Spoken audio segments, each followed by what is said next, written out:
तो हेलो दोस्तों, कैसे हो आप लोग। एक बार फिर स्वागत है आपका हमारे यूट्यूब चैनल टारगेट 1 मिलियन में।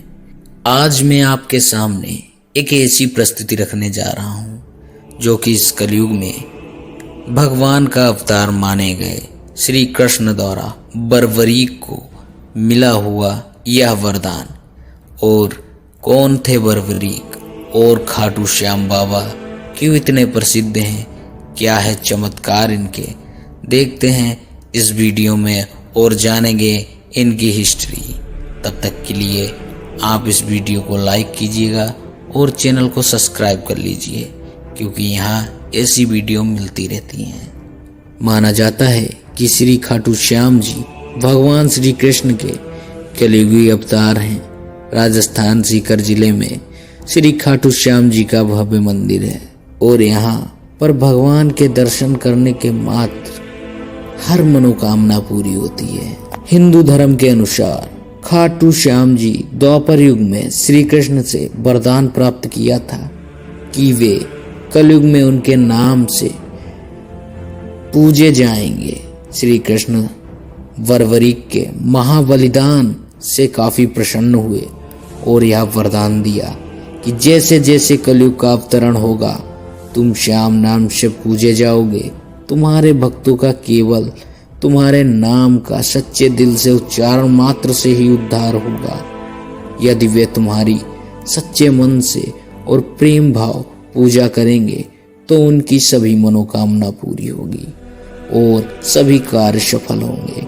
श्री श्याम बाबा की अपूर्व कहानी मध्यकालीन महाभारत से आरंभ होती है। वे पहले बर्बरीक के नाम से जाने जाते थे। वे अति बलशाली गदाधारी भीम और माता अहिल्यावती के पुत्र हैं।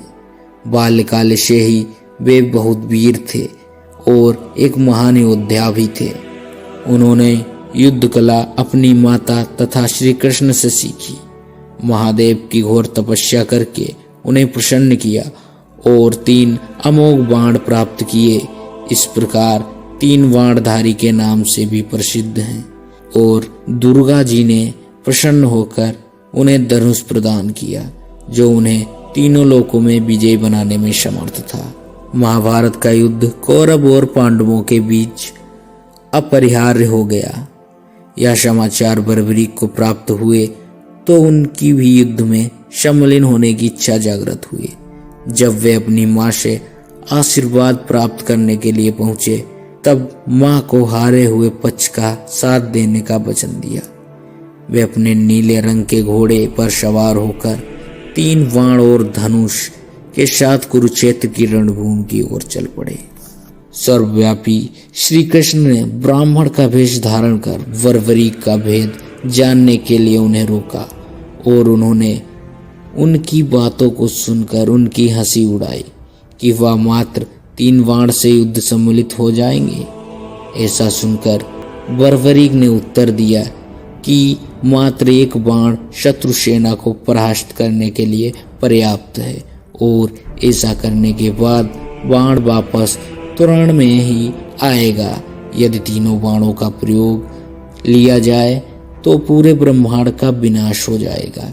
यह जानकर भगवान श्री कृष्ण ने उन्हें चुनौती दी थी कि इस वृक्ष के सभी पत्ते को भेद कर दिखाओ। वे दोनों पीपल के वृक्ष के नीचे खड़े थे।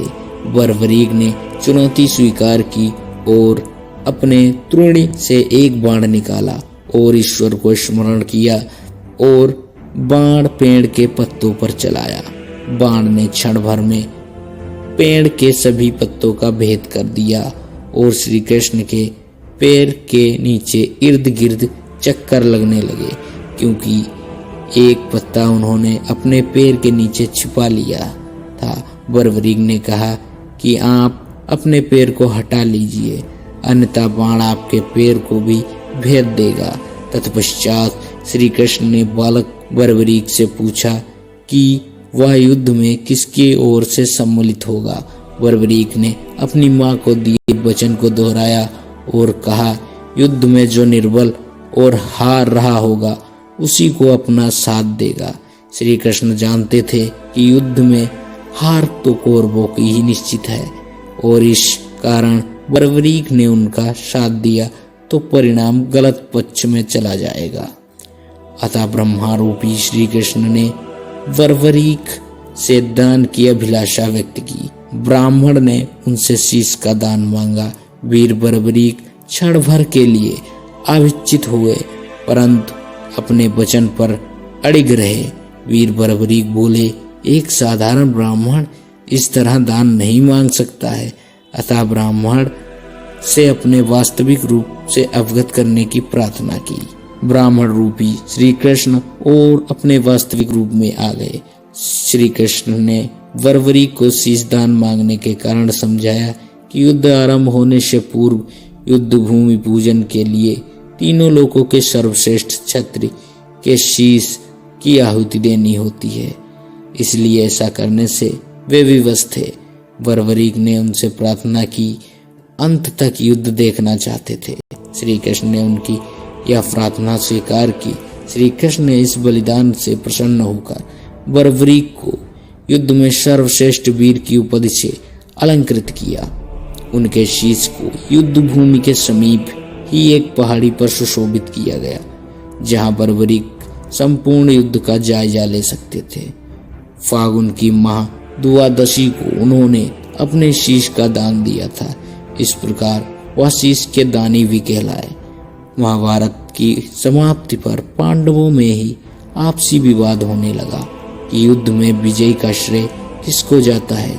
श्री कृष्ण ने उन्हें कहा, बर्बरीक का शीश संपूर्ण युद्ध का साक्षी है, अतएव उससे बेहतर निर्णायक भला कौन हो सकता है। सभी इस बात से सहमत हो गए और पहाड़ी की ओर चल पड़े। वहां पहुंचकर बर्बरीक के शीश ने उत्तर दिया कि श्री कृष्ण ही युद्ध में विजय प्राप्त करने में महान पात्र हैं। उनकी शिक्षा, उपस्थिति, युद्ध नीति ही निर्णायक थी। उन्होंने युद्ध भूमि में सिर्फ उनका सुदर्शन चक्र घूमता हुआ दिखाई दे रहा था, जो शत्रु की सेना को काट रहा था। महाकाली कृष्ण के आदेश पर शत्रु के सेना के रक्त से भरे प्याले का सेवन कर रही थी। श्री कृष्ण वीर बर्बरीक के महान बलिदान से काफी प्रसन्न हुए और उन्होंने वरदान दिया कि कलयुग में तुम श्याम नाम से जाने जाओगे, क्योंकि उस युग में हारे हुए का साथ देने वाला ही श्याम नाम धारण करने में समर्थ है। उनका शीश खाटू नगर वर्तमान राजस्थान राज्य के सीकर जिला में दफनाया गया, इसलिए उन्हें खाटू श्याम बाबा भी कहा जाता है।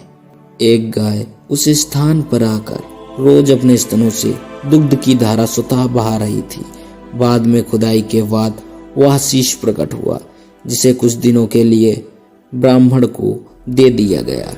एक बार खाटू नगर के राजा को स्वप्न में मंदिर निर्माण के लिए और वह शीश मंदिर में सुशोभित करने के लिए प्रेरित किया गया। तदंतर उस स्थान पर मंदिर का निर्माण किया गया और कार्तिक माह की एकादशी को शीश मंदिर में सुशोभित किया गया। तो दोस्तों, कैसी लगी वीडियो? अगर वीडियो अच्छी लगी हो तो लाइक कर देना और चैनल पे नए हो सब्सक्राइब कर लेना। मिलते हैं अगले वीडियो में, तब तक के लिए जय हिंद।